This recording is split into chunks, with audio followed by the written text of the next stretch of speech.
Hello po sa inyong lahat mga ka-crypto. Ako po si Pinoy Crypto Trader at sa video na ito ay atin pong pag-uusapan ang tungkol sa isang cryptocurrency na ito na makakatalo raw kay Ethereum at saka kay Solana. Ayan, sino kaya ang cryptocurrency na ito na may kakayahang talunin si Ethereum at saka si Solana? Ayan, ang tindi naman nito. Si Ethereum at saka si Solana ay mga well-established po na mga cryptocurrency ito. Cryptocurrency at saka matagal na po talaga silang nandyan na. Kaya yan, sino kaya ang cryptocurrency na ito? Yan po ang ating malalaman.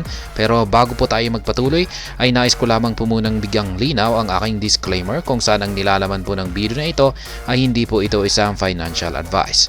For education and information purposes lamang po ang layunin nito. Maliban po dito ay nais ko na rin pong magbigay babala na wala pong kahit anumang group chat ang Pinoy Crypto Trader. Ayan, nakikita po natin dito sa larawang ito ang logo ng cryptocurrency na makakatalo raw kay Ethereum at saka kay Solana. Kung familiar po ito sa inyo ay siguro ay kilala na ninyo kung sino ang cryptocurrency na ito.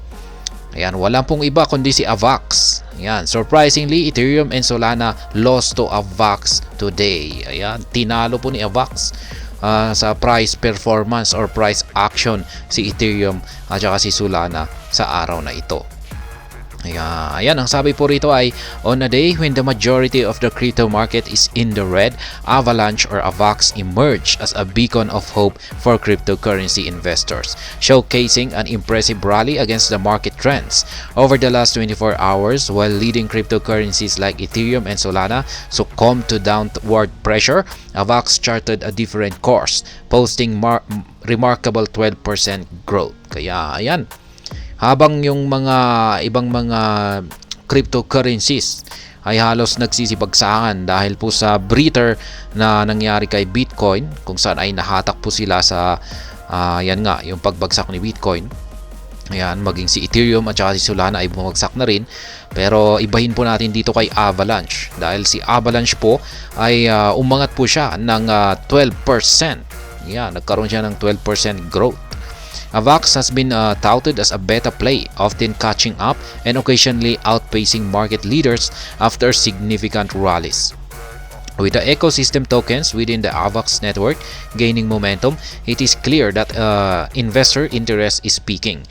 The currency's ability to smash through resistance level that have held firm against market titans like Ethereum indices robust and growing confidence in Avax potential. Kaya yan ang tindi po ni Avax.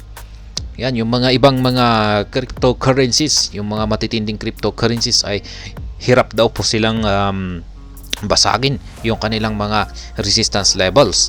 Pero pagdating po rito kay Avax ay nagagawa po niyang basagin yung mga matitibay at mga matitigas na resistance line nito. At ayan, meron po tayong actual na post dito mula kay Kaiko sa kanyang X. Ayan, actual na tweet. Sabi po niya rito ay, Happy Monday. Avax is today's best performer, up by 12% over the past 24 hours. Ayan, mula po kay Kaiko. Ayan, kitang-kita natin yung chart niya, ipinakita niya po rito. Ayan, dire-diretso lamang po siya sa pag-angat. When compared to Ethereum's price performance, Avax shines even brighter. Ayan, kung ikukumpara daw po natin yung price performance ni Ethereum dito kay Avax, ay syempre mas magandang tignan yung price performance ni Avax. Ethereum has been experiencing a period of consolidation after a strong bull run, but its recent pullback has been more pronounced than expected. Yan, totoo po yan. Umaangat nga si Ethereum nitong mga nakalipas lamang na mga linggo. Ayan, pero kagaya ni Bitcoin ay naka-experience na rin po siya ngayon ng pullback. In contrast, Avax has managed to not only maintain its bullish stance but also accelerates its value appreciation, outperforming Ethereum's recent price action. Kaya ayan, pero pagdating naman daw po dito kay Avax ay tuloy-tuloy lamang po yung kanyang bullish stance or yung kanyang pag-angat sa presyo. Yan, hindi po siya nakaranas ng pullback. This divergence in performance can be partly attributed to the increasing recognition of AVAX as a formidable player in the DeFi space.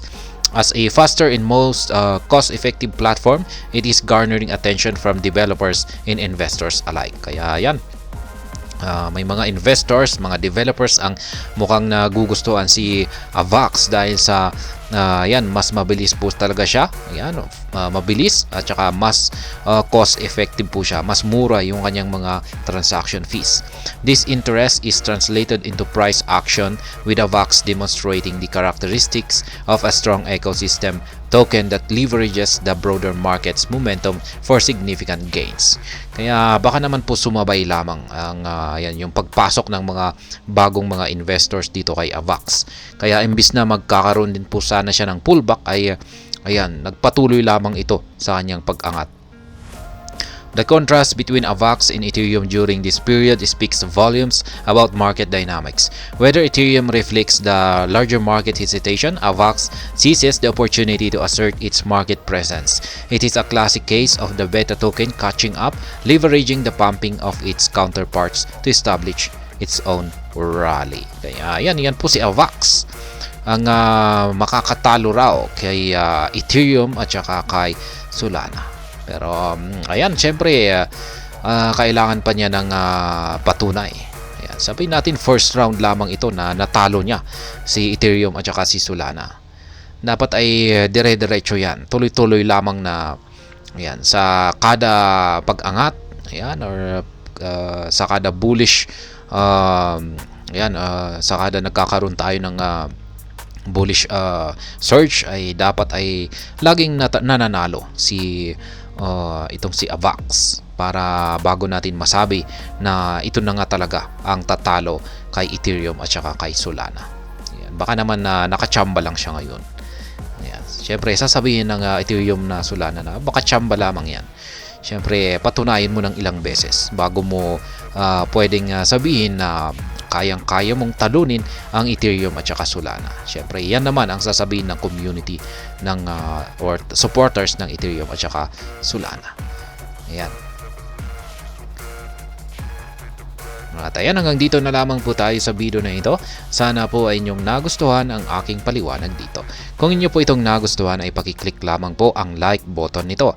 Para naman po sa mga bago lamang dito, kayo po ay aking inaanyayahan para mag-subscribe. Pakiclick na rin po ang bell icon nito dahil ito po ang siya magsisilbing notification nito sa mga bago kong videos na akin pong ina-upload sa aking YouTube channel na ito. Marami pong salamat sa panonood. Ingat po tayo lagi at God bless po sa ating lahat.